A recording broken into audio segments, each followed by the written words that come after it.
Et dans Culturez-vous, nous avons Lara Fabian qui sort un nouvel album aujourd'hui. Ça va être forcément un carton. Comme d'habitude, elle a déjà vendu 20 millions d'albums. Voilà, et elle parle de sa surdité passagère. Souvenez-vous à Philippe Dufresne et Jean-Marie Marchand. Quand je ne chante pas, je suis comme vous. Je suis comme ça, une épouse, une mère, une femme, ça doit tout savoir faire. L'équivalent d'un coup de feu dans les oreilles. Un retour mal réglé et voilà Lara Fabian sourde pendant plusieurs semaines. La crainte de ne jamais rechanter est aujourd'hui envolée, mais l'incident a laissé des traces. Aujourd'hui, je peux dire que c'est un super vieux mauvais souvenir et que même la partie de moi qui n'a pas complètement récupéré résonne autrement au travers de la musique.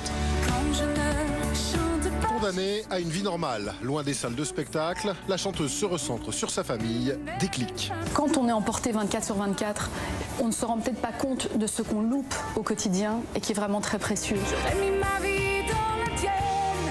Alors une fois l'audition retrouvée, c'est par le prisme du plaisir que Lara revient à son métier, un besoin primitif. L'envie d'écrire comme quand on descendait en pyjama dans la cave, qu'on branchait un clavier, une guitare et qu'on ne savait pas du tout ce qu'on allait faire. On était là juste parce qu'on aime musique et qu'on se fait traverser par la musique.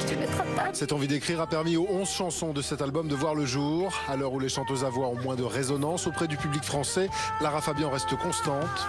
C'est un peu comme des modes, c'est un peu comme un style de meuble, un style de cuisine, un style d'architecture. Les choses tournent, tout simplement.